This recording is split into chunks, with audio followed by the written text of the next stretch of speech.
Hello, Feminine Roadmappers. Welcome back to Feminine Roadmap Health and Wellness. And today we're going to be talking about something that's very important in this new world that we find ourselves living in. As we are recording, we are still kind of coming out of our COVID quarantine. There are still a lot of people working at home. There's just a lot of workplace stress. So I've invited Maggie Craddock. She's the author and founder of Workplace Relationships.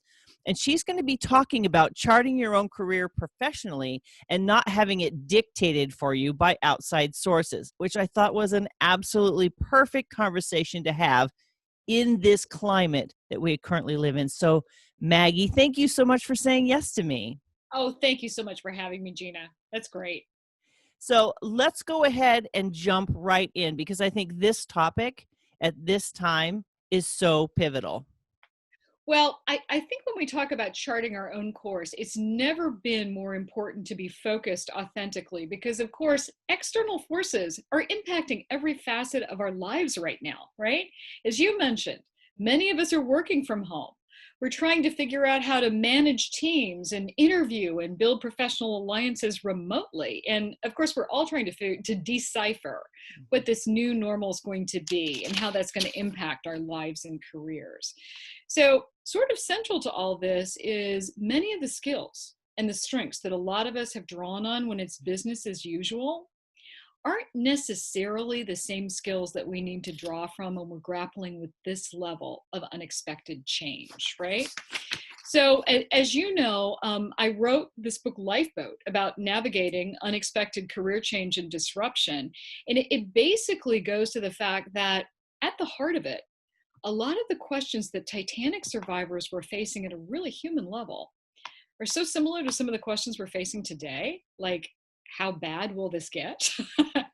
and who can I trust to help me survive? And how will going through all of this change me? So with those kinds of questions as a backdrop, I thought we would take your viewers through some of the visuals that take us through parts of the process that led up to Lifeboat and into the Lifeboat process, so they have an idea about how we talk about the skills you can develop under this kind of pressure on all levels to keep their lives and their careers on track in terms of their authentic priorities. So I thought we'd just walk through that if that's helpful. So let's talk about how we build some of these skills that are vital to navigating our course authentically. And the first thing I'd like to do is go through the 4 stages of inner and outer learning that we all go through when we're dealing with unexpected change. So the first one is what I call the awareness stage, Gina, and it goes to how we think. And when things are normal, most of us are pretty logical and on a good day, even a little strategic. But when we're under extreme pressure, our thinking can become polarized. We can think in black and white terms. We can make snap judgments. And as we'll see, this will impact our lives and careers in many ways. The next thing we want to talk about is what I call the emotional ownership stage. And that goes to those triggers that kick in faster than the speed of thought and can flood you with adrenaline so that the wisest of us are going, that wasn't me. But it is you, overwhelmed with emotional energy. And so we're going to talk about that tension between that part of us that wants to understand ourselves better so we get those conditioned responses, and that tension that takes place with a part of us that would really rather not know what we prefer not to know about ourselves under pressure, right? And then I'm going to talk a little bit about what I call the interaction stage. And that's so important because it goes to the role that relationships play in our lives and careers.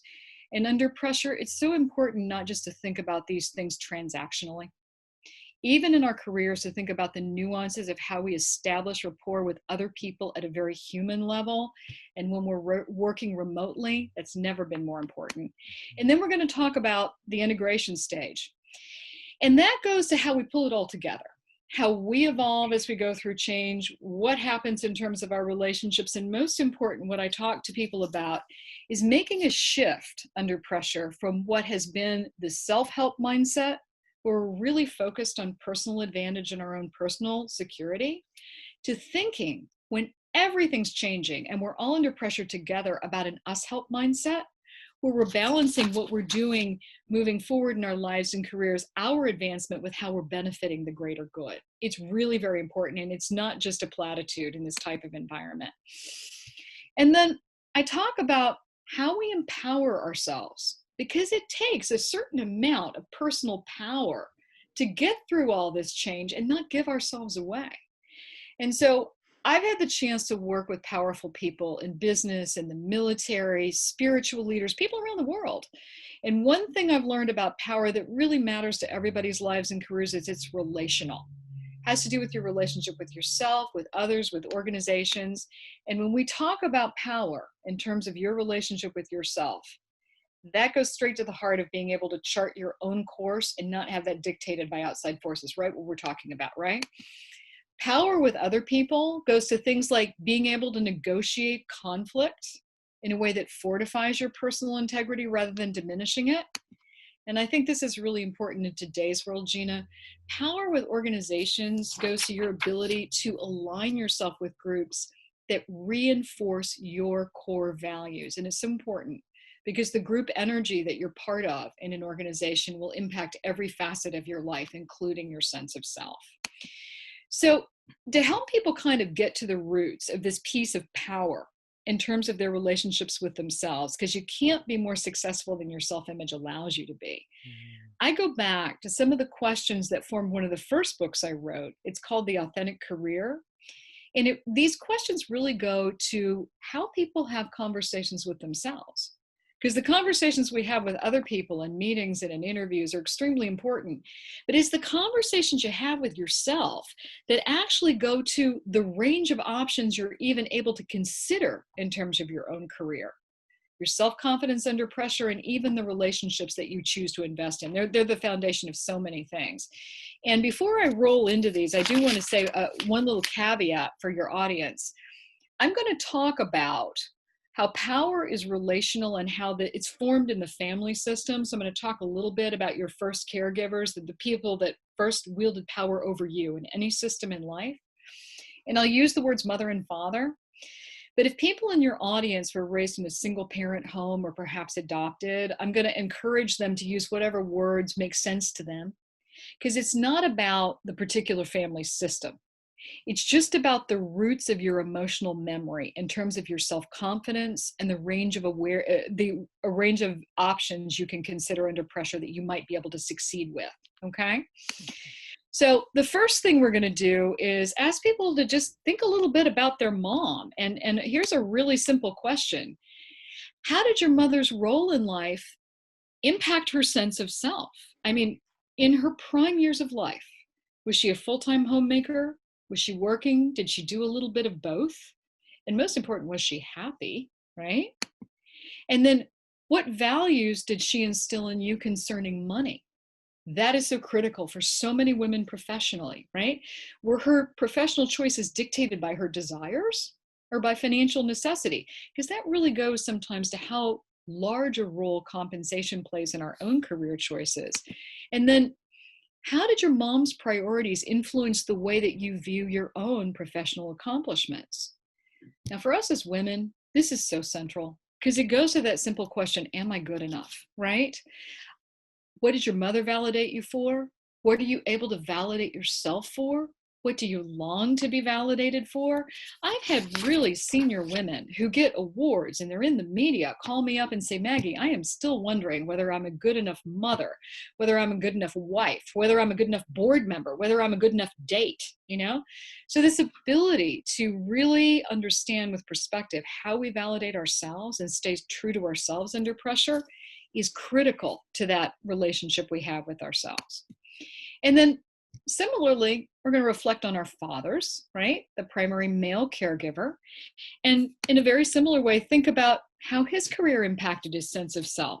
And was he proud of his career? Was he valued and respected? And then what values did he instill in you concerning money? Was he generous? And even if he was wealthy, did he give from just an open heart, or were there emotional strings attached to that? And how does all this impact the role that money plays in your own professional decisions in terms of your independence, your sense of freedom? And then How has your dad's definition of success influenced those conversations you have with yourself around your own career choices? Some women tell me, my dad would always validate me for being strong, leaning into conflict, being emphatic, not backing down. But as women, and sometimes for men when we're working at home too, there's a wide range of roles we need to play in life. Sometimes being able to deal with confrontation directly is a terrific thing, and we can't shy away from that when it's mandatory. But sometimes we need to be strategic listeners. Sometimes when we're mentoring junior staff, raising kids, we need to actually be patient, right? We need to show tolerance. We need to show empathy. And then finally, in these conversations we have with ourselves, and this is a branching off point to something I think is really important for people to understand, and that's the power grid and power styles. We really want to understand how that balance of power played out with your primary caregivers. So for just a minute, picture them having a mild disagreement, like what restaurant they wanted to go to on a particular weekend, nothing big. But think about when there was some kind of mild conflict between your parents, which one of them was likely to come out on top? And also, how did they deal with conflict writ large? Was it direct or was it suppressed? I mean, could you tell when they were disagreeing, or did you hardly ever see that? Because that will go right to the heart of how aware you are about conflicting feelings within yourself. You're more likely to bury things if you've been conditioned to think that uncomfortable feelings are something we just avoid, right? And then here's an interesting one, particularly when we think of the emotional dimension of money. Did your parents' respective levels of personal wealth or their attitudes towards money impact the power balance in your home growing up? In some homes, the parent that was the higher earner was the one who ruled the roost. In some homes, the parent with the more fulfilling career was the force of nature. So you had one parent that might be earning more money, but another one that was perhaps devoted to the sciences or the arts or had a career they were really excited about.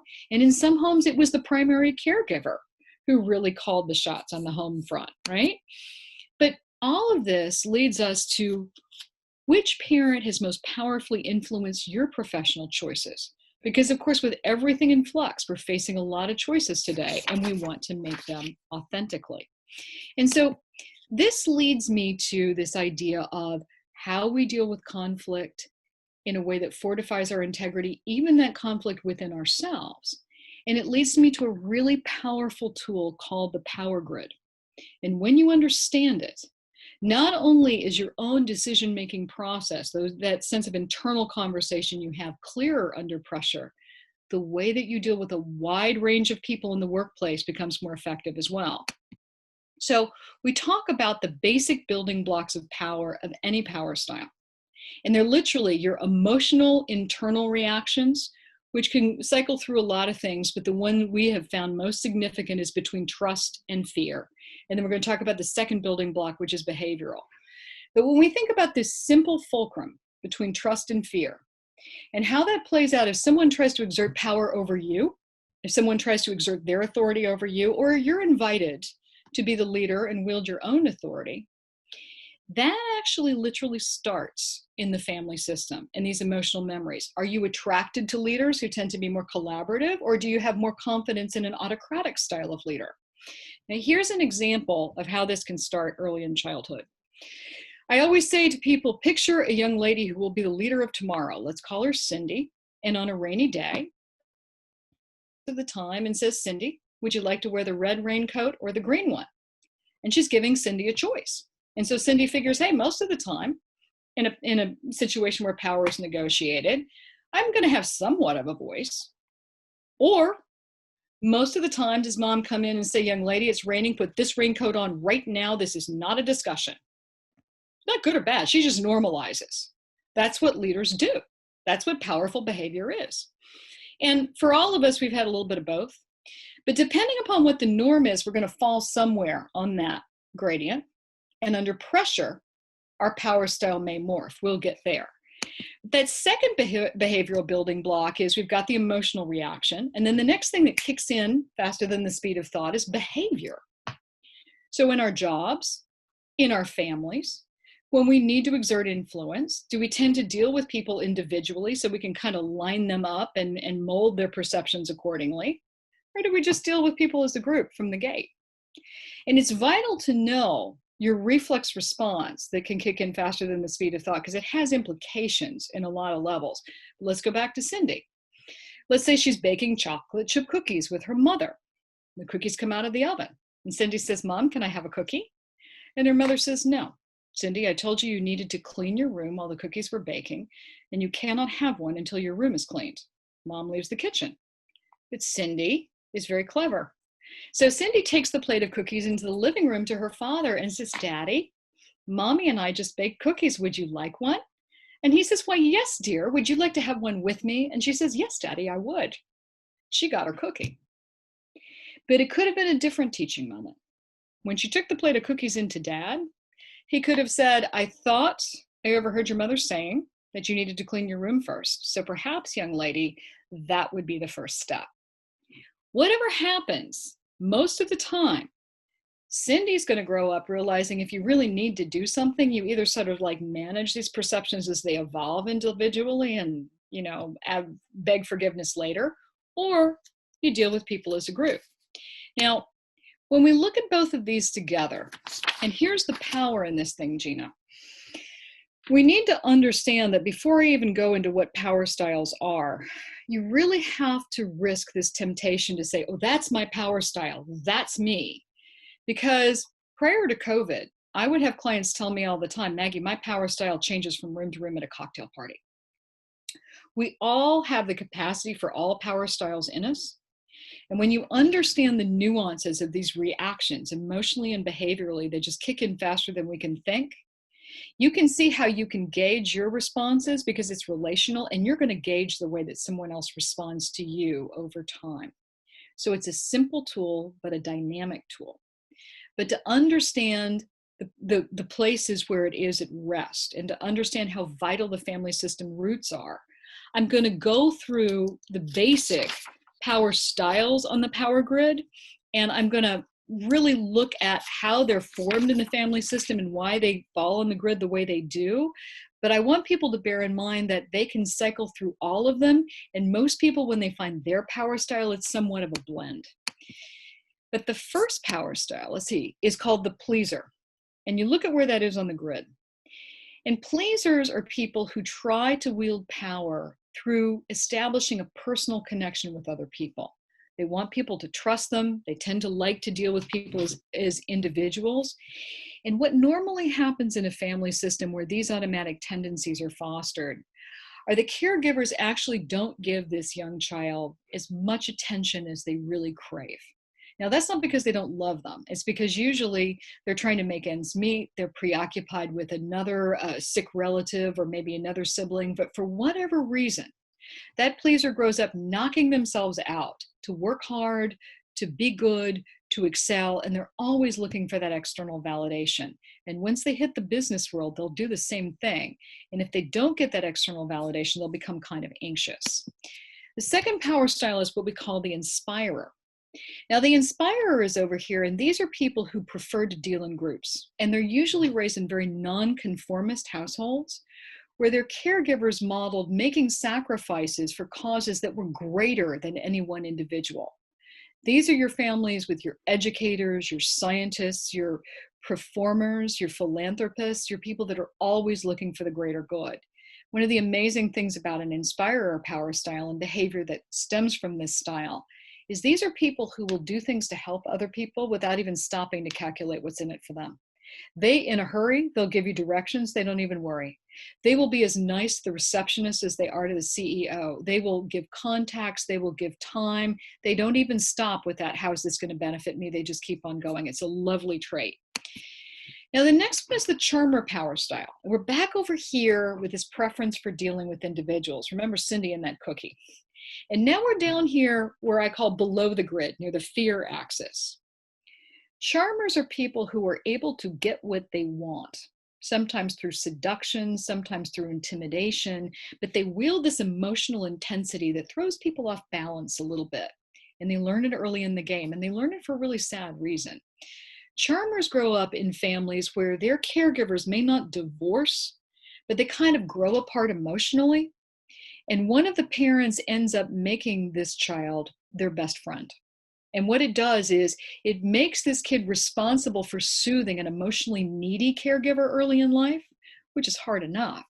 But it also sort of turns the formal rules of authority on their head.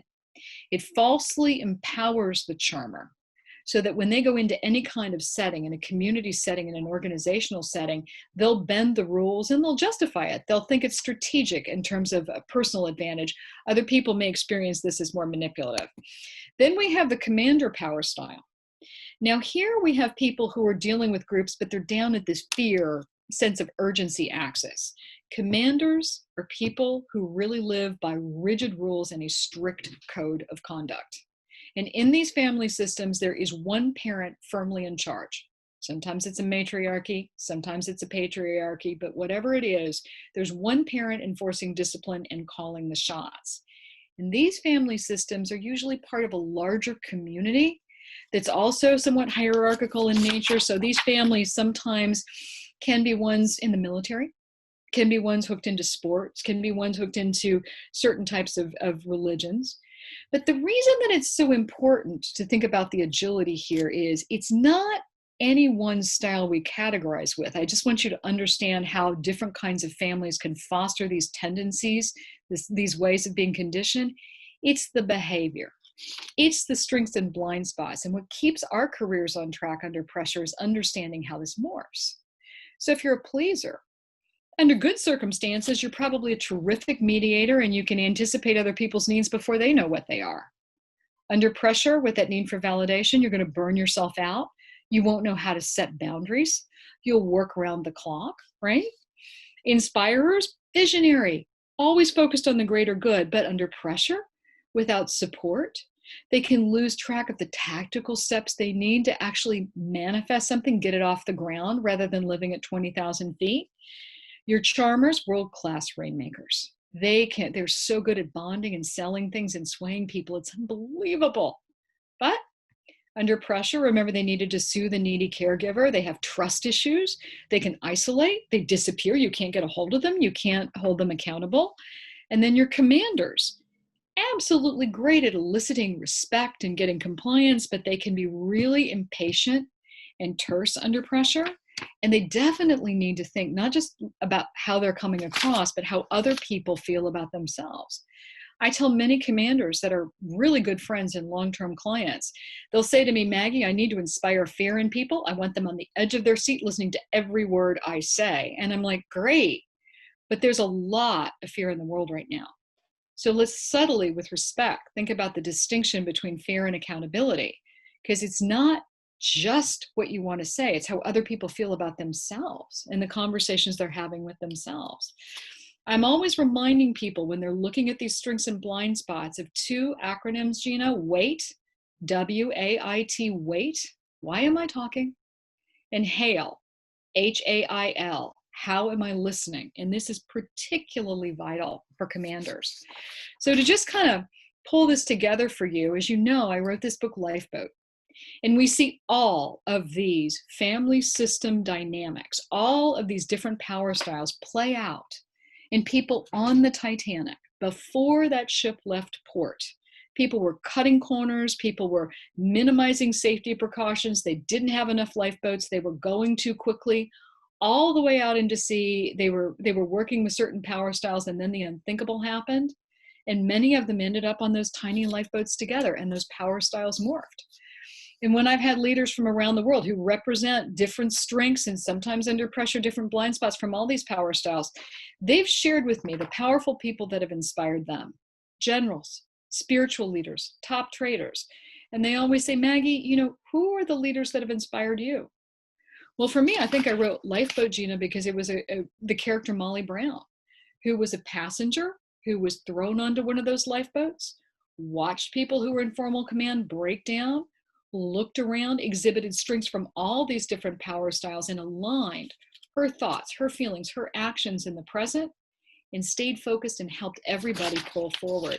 So that brings me to just a few things I wanted to say about the lifeboat process, which is understanding the difference between what I call the big ship mindset, when that ship took off, and the lifeboat mindset. And that big ship mindset is about impression management. It's about playing your part. It's about minimizing uncomfortable feelings, staying busy, moving fast. And that lifeboat mindset that I think we can all benefit from today is about being present in the moment and being aware of the human nuances of other people, about taking strategic pauses under pressure, which is quite different than suppressing your feelings. It's just not being capsized by them, but really giving ourselves compassion for where we're anxious and understanding those conversations we're having with ourselves. And it's about that inner alignment of what we think, how we feel, what our intentions are, and the practical steps we can take in the present. And then it's also understanding how those power styles morph under pressure, what can happen. You give yourself the benefit of the doubt, but it also makes it easier for you to give others the benefit of the doubt as well, which is so important when everything's changing. And then finally, when I talk about the lifeboat process and that shift I mentioned at the beginning about the self-help mindset, which is rooted in anxiety and fear and what's in it for me, to the us help mindset, there's so many dimensions of our lives that benefit, particularly under change, when we make that shift. And we can reach out to our friends, to women we know, to people in our network, not just to get feedback on what we should do, but to get feedback on whether we're being true to ourselves under pressure in this process. So it builds a little bit from all of it. But I'm just so delighted I had the opportunity to share some of the basic thoughts with your audience. And I hope they find it useful as they chart their own course professionally. You know, Maggie, that is such a powerful tool, and it is a lot of information. Just the piece about thinking about your family dynamics Absolutely. is probably one of the more difficult parts of the step, isn't it? Well, it really helps us realize that a lot of our decision-making process is rooted in emotional memory. Mm. Because of course, as I'm sure you realize, Gina, you can have different siblings in the same family that have a different perspective on what happened. It's difficult for many people because when they try to talk to their parents about their impressions of what happened in terms of their sense of self or how encouraged they were in the early family system, their parents will disagree with their memory. But I think it's vital for your listeners to realize there's no right or wrong to this. Everyone is entitled to their emotional memories based on their vantage point of how things unfolded.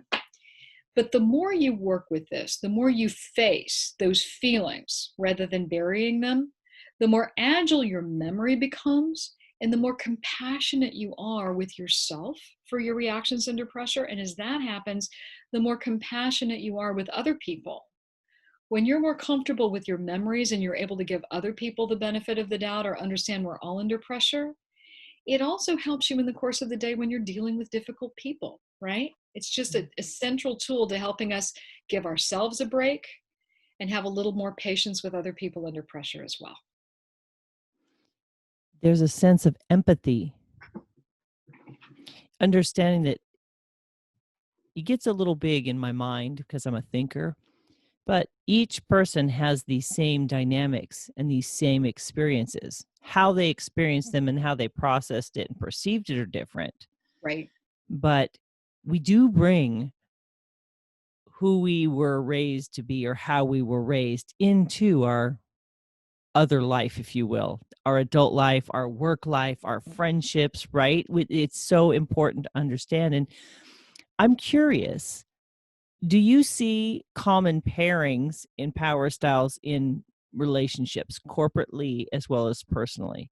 Like professionally and personally, do you see people aligning specifically because of their own power style, like looking to have a pleaser as a partner or looking to balance their own sense of need for control? Well, if we look at how my understanding of how emotional memory plays into people's ability to support themselves authentically as they go through ups and downs in their career, as you could see, it starts with some of those exercises from the Authentic Career, but it ends up in this latest book I've written that's coming out in early next month called Lifeboat. And the reason for that is the pairings I see are if people are coming from that lifeboat mindset, which I might have gone by a little bit swiftly at the end, they're often coming from environments where there's supposed to be one person at the top. It's about impression management. And that person may hire a lot of other people because they're non-threatening. Because if you're coming from that scarcity mindset, if you're coming from that self-help mindset, why would you want to surround yourself with people that are going to question your view of reality or in any way offer anything that might even be mildly superior to your original judgment? Why would you do that? You wouldn't. You'd hire yes people and people whose only job is to tell you what you want to hear and look better. When you move to the us help mindset, and you're doing all this work I was talking about around, hey, Al, how am I listening? Not just listening so that you can look good at someone else's expense. Not just listening so you can dash off and do something faster than someone else can actually execute, but listening to understand so that you can get underneath the words, the actual emotional experience another person's life might have brought them to that led them to that statement, right? Now you're in us help territory. And it's that emotional terrain, which is where the power of diversity is excavated, right? It's vital as we're looking around the world now to have diverse perspectives, but we have to understand that ability to listen and really be able to understand how the life experience of another person may bring a very valuable vantage point to the table is what we're trying to open up. So commanders will tend to surround themselves with pleasers, to put it in that vernacular, right? And people who adopt that lifeboat mindset will attempt to be as agile as possible to adapt the strengths of the pleaser in terms of being a mediator and a good listener, the strengths of the inspirer in terms of being visionary, the strengths of the commander in terms of respect for authority, right? Mm-hmm. And the strengths of the charmer in terms of that ability to be charismatic. But they will also be trying to minimize those blind spots. Those will be agile. And what they'll be looking for are authentic strengths from all those different power styles. And they'll want to hire a diverse group of people that will help them see what they might miss. I know that's a long answer. No, but it really does give that context to why sometimes you get into a work situation and there's dynamics and you're like, what is going on here? Because sometimes it takes a while to figure things out. Like, where do I fit in this context? Right. It's so important because, with senior executives I work with, I think one of the biggest challenges they have is when they move in as a manager to police an interpersonal dynamic where people, for reasons they can't even articulate, are rubbing each other the wrong way. Remember, we talked about that thought process under pressure and how it can get polarized, but they've got emotional memories. They could be just reacting to how someone looks or, a phrase, right? The way that they gesture. And they could be filling in a whole backstory that isn't even helpful in the moment. And managers have to figure out when it's time for them to come in and try to bring some clarity to that, and when they need to just step back, just like we do with our kids, and let them work it out. That's the dance, right? When are we involved? When are we just giving them room? That's interesting that you talk about the reflective quality of other people's personalities and how things that they do become triggers for us. Absolutely. And it's very challenging in the workplace, isn't it? Oh, it's very challenging in the workplace. And it's interesting because when I work with heads of HR, they will say, one of the most fascinating things we deal with are some of the dynamics that take place in terms of competition within our organization, not between our organization and other people, but spirited, high-minded people from different power styles within the organization often have to figure out how to collaborate. And they often have to go through some growing pains and some challenges in teams in order to hit that stride. So what I hear you saying is there's not only the awareness of your own power style, but there's the growth to the positive strengths of that power style, and then the agility that you mentioned to almost lead other people to that sense of cooperation if they're fearful or they lack trust or whatever that is. So it takes someone to navigate the lifeboat, if you will. Well, thank you. That's such a beautiful way of putting it, Gina, about navigating the lifeboat, because the temptation to characterize, to categorize is so ingrained, isn't it? So when I start talking about pleaser, charmer, commander, inspirer, I often have people saying, but this is my authentic power style. This is authentic for me. And I'm like, actually, agility is pretty authentic. But when you go back to what you just said about that lifeboat, that's why when we talk about aligning our thoughts and feelings and actions in the present moment, when you're centered, when you're clear about your own feelings rather than trying to suppress them, when you're taking those strategic pauses and saying, feeling a little anxious, going to take that into consideration. Let me stay focused. Still feeling a little anxious, going to stay focused, right? You're not creating a false narrative to help you bury feelings that you don't know how to deal with. You're actually in the present. And to the extent that you can follow that lifeboat guidance and stay in the present, agility will find you. It's about really focusing on the nuances that are going on with other people. We miss so much because when we're hit with an emotional trigger, our mind takes us into a script or a narrative that justifies our reaction. And we're not in the present moment anymore. We're reacting to our script. We're not reacting to what's unfolding right in front of us. That awareness piece is so huge. Like, if we don't know that that's what's happening, we can't do anything about it. It's coming to that, like, one of the questions I like to use is, you know, if something's triggering me, it's like, stop. What about this situation is upsetting to me? Is it the tone? Is it the word? Is it, like, just take a moment to even just become aware of certain things that are triggering, meaning if you recognize, oh, if I get into this situation or this type of personality comes into my world, I get irritated. It's a good opportunity to go, why does that irritate me? Such a good point. And you know what I remind people all the time is let's get below the neck, because as a coach, I'll do a lot of work with senior management teams who are on panel discussions, and they know that if they're on a webinar, people are going to be looking at their nonverbal body language. Are they leaning into each other? Are they making eye contact? But here's what really seems to be interesting for them to embrace. Their body language is sending them signals about their own emotional reactions that they're trying to split off from. Are they breathing in a shallow way? Are they kind of crossing their legs a little tighter under the desk? Or even, where's their head going? Are they dissociating? All of these things are ways we escape from the present moment. It always kind of fascinates me because now, of course, I've been doing this for a long time, right? But when I sit down with people and I listen to them, I always try to find myself thinking, what were the family systems influences, right? That brought you to your perspective on the present moment. And that helps me a lot because no matter who I'm dealing with, it gives me a much more compassionate take on however they're interpreting a situation. It really helps me give people the benefit of the doubt. And even with the most difficult and autocratic personalities that you'll encounter, it's amazing how people can just kind of intuit whether or not you're giving them room and giving them the benefit of the doubt. You can walk into the offices of some of the most impatient, tyrannical people, and if they can sense that you're actually going to do your best to do what they need, if they need you to be succinct, you're going to try, and you rebound, it's amazing how they will almost cultivate empathetic impulses towards you they didn't even know they had.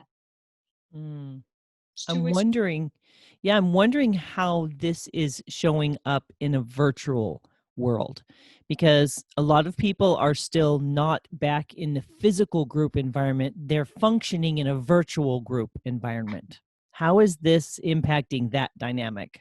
Well, we're learning more and more about it. And it's such a terrific question, Gina. It goes right to the heart because, of course, leaders are always wondering, why do people follow me? Right? They're on webinars with lots of people. Why do people follow me? Well, it depends. It's not just about you. It's about their power style, right? It's about what kind of day they had. And everything you do in those little nuances, in those expressions we were referring to earlier, can be taken differently by different people in terms of their internal conversation because of the trigger of their power style. That's why understanding the nuances is so vital. Why do people feel a sense of belonging in your organization? Well, it depends on their power style, right? It's not a one size fits all reaction. And one thing that I think may be particularly helpful for your viewers at a time when a lot of careers are in flux is, why do people hire you? Right? Well, if you start to understand the role that power styles play, you yourself, when the opportunity presents itself, can ask more effective questions. We all want to do our homework on the organization. We all want to understand the role and the expectations, but just plain flat ask somebody, what are the kind of personality characteristics that you think are going to be successful in this culture? What's the kind of person you look for in this role as at a human level? Do you like problem solvers? Do you want people to be involved? Do you want people to be laid back? Ask them exactly what they're looking for. It simplifies things so much, because they're going to hire a human being. And they're going to hire a human being that has good chemistry with their power style and good chemistry with the rest of the team. So if you bear this in mind, you can ask. And then they'll go, Eureka! Somebody actually gets it, because that's the implicit piece that's driving a lot of the decision-making process anyway. I think that's interesting to go into a situation as the employee, as the person who's applying for a job, and having a dossier of questions after understanding more about yourself. Because I do think sometimes, I don't know, this seems to be more of a female challenge of going into a situation and figuring out what they want and doing that. And it puts us in conflict sometimes, because it may not be the best way for us to show up in the situation. Like I think there's a balance. But if we're imagining this is what they want, and we're afraid to maybe show up in that way that is more comfortable for us, I love the idea of addressing that, I guess, elephant under the rug up front, and just saying, hey, listen, what is it that you're looking for? What qualities are you looking for? And then having that discussion about, it's almost like it gives you an opportunity to set yourself up for more success, as well as the company that you're cooperating and working with, working for, contracting for, whatever, right? Well, yes, and just to give you an example of how this has played out recently with somebody I've been working with, I was working with a female senior executive who had a couple of things she needed to ask a CEO to potentially provide for her organization, and she knew that this guy was a commander. She'd followed these power styles, and so she looked at, and she wasn't just thinking about what she needed and how much she was looking forward to his time and explaining this. She realized how busy this guy was. So she gets on a Zoom webinar, kind of like this one. She goes, thank you for your time. I'd like to talk to this person in your division. I think that this thing that my company is doing can support them. I'm wondering if you consider speaking for this organization and making a philanthropic contribution of blah, blah. We're going to be opening this. And he goes, check, check, check. Thank you so much. Done. He was off. And he sent her a little text later that said, thank you so much for not wasting my time. Because the one thing he hates is people that go on and on because they're nervous, and he is triple booked, right? So he's like, he told me later, because I know them both, I love this woman. She got on. She got to the point. She didn't tap dance. I didn't have to waste any time on chit chat. I want to give them what they want. I want to be a helpful person at this needy time in the world. There's only 24 hours in a day, and frankly, I need 76. Love her. Succinct, anything she wants. Right? So it just all depends on the frame of reference. Because if you come from a different power style, you might think that it is so presumptuous for someone to make all these requests of you without a little chit chat, see how you're doing, your family, talk to you for a little while. I mean, I happen to love that, but not everybody else does, depending on their power style. So again, it's not just how you're coming across. It's how the other person feels about themselves and the conversation they're having with themselves that you want to bear in mind. So if you're dealing with a commander, you want to be succinct. If you're dealing with a charmer, you definitely want to lead with what's in it for them, because that's what they care about. Fine, right? If you're dealing with an inspirer, you want to stay focused on the greater good. And I personally have a lot of the pleaser power style, so I love getting to know people at a personal level, which is why I write books about family systems. But you can see how we all have to make these adjustments to find that sweet spot, taking other people's power styles into consideration. All I imagine is certain personality styles like that, get in, get it done, get out, struggling to cooperate with someone who wants to just get to know each other a little bit. I think there's a give and take on both sides, is there not? Well, and this also depends upon the situational context, because Gina, everyone's a pleaser when they're managing up. Even a commander becomes a pleaser when they're managing up. So it's all tactical and the value of their time. And if it takes any time at all, they'll walk past you or through you to get to the bigger priority, until it's their lead board member or a seed investor or someone. And they often need a lot of help understanding how to have these more informal conversations, how to keep that going. Because in most of their lives, they're transactional. And so again, back to those acronyms we talked about, they're so powerful. Wait, why am I talking? Right? And making that shift from just a transactional view of relationships to the human nuances we need to make, particularly at this time. Because this right now is a sea change in our world, is not, perhaps if you're working in internet companies and shipping, this is a fast-paced transactional time. But for a lot of industries, this is about figuring things out. This is about an environment where we definitely have more questions than answers. Mm-hmm. And we're maintaining alliances, and what does the mug say? Keep calm and carry on. Well, we figure out how the new normal is going to unfold and how we handle relationships with colleagues and clients and customers and all of us, right? Are vital at this time, and they can't be overly transactional, not right now.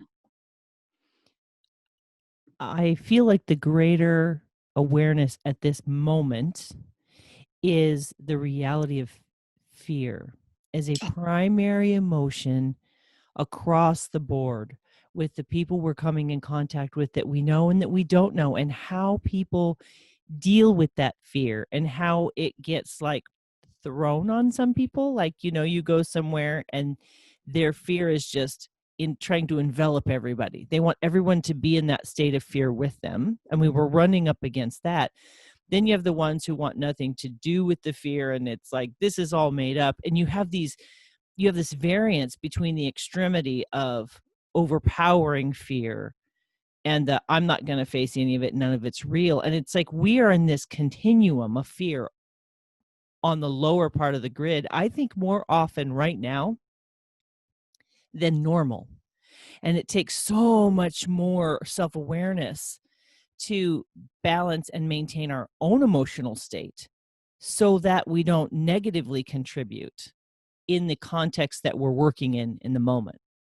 Well, and that, Gina, thank you, is precisely why I wrote Lifeboat. Because Lifeboat literally talks about making the shift from the self-help mindset, which is rooted in fear. Mm-hmm. It's rooted in personal security. It's rooted in personal advantage. And remember, when we were looking at that power grid, that fear just narrows everything down to what I need, right? Versus the us help mindset. And this isn't even about just being a good corporate citizen or a good person, which I know we all desire to do, but fear is a really primal reflexive trigger, right? I've got to take care of myself and my loved ones. Let's just focus here. It's that when we're being rooted in fear, we are not in the present moment. Let's face it, okay?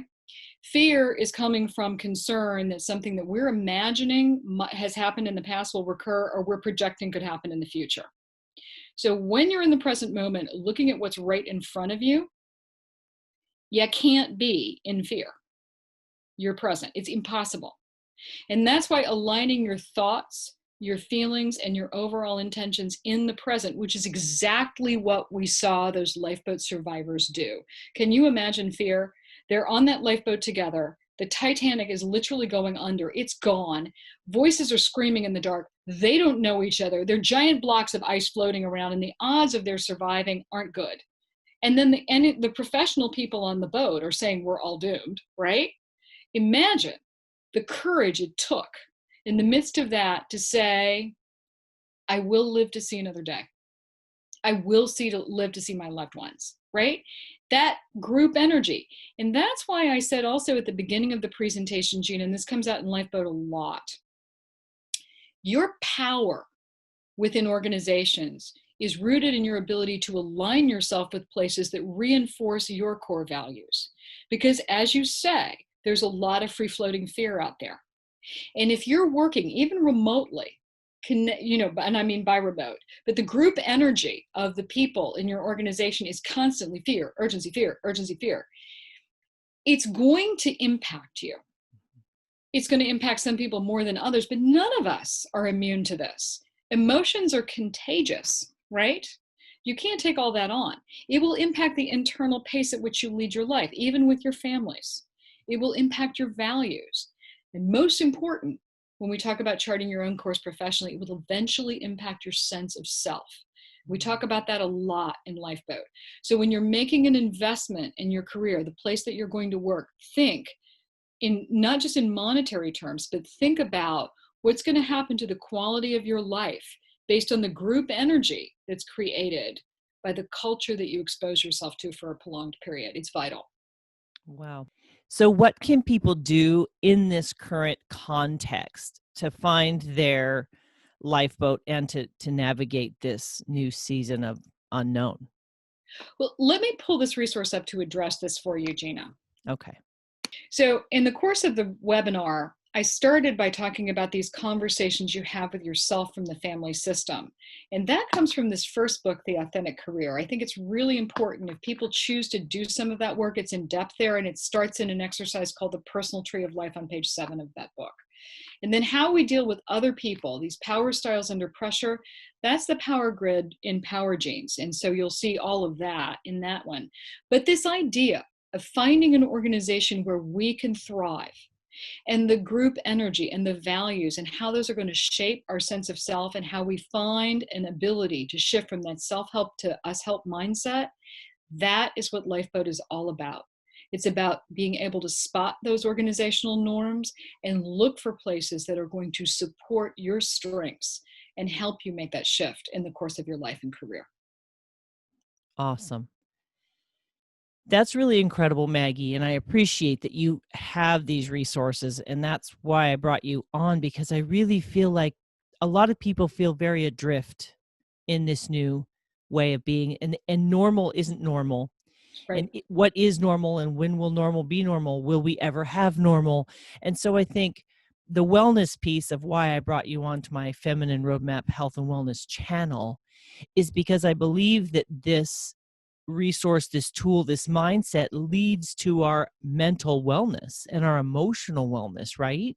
Absolutely. And I do think that there's so many challenges at this time, but if we choose to invest our time and energy this way, this is an amazing opportunity that we all have to do that internal work around how we handle our emotional triggers, why we're doing what we're doing, and where we can thrive authentically. Because this crisis will pass. All crises do. And then when we're back on stream, we're going to be moving pretty rapidly again. So if we take this opportunity to do some of this internal work, I think it will benefit us not only navigating this period, but aligning ourselves in the flow of what's positive as we move beyond it. Wow. Well, Maggie, I want to thank you so much for coming on to the show today and for sharing something that's so practical as well as helpful personally and professionally. Like, it's not a one way. It's a very holistic way of coming at things and being not only your better self, like you said, it's that us help. It's broadening that conversation to how can I contribute better? Absolutely. Thank you so much for having me, Gina. It's my pleasure. And so, friends, please take time to subscribe down below. I'm going to have links to Maggie, her website, and her future book. So check that out. Make sure you're paying attention for the launch date on that. And again, I want to thank you for joining us on Feminine Roadmap Health and Wellness. Take care, my friends. Thank you. Bye.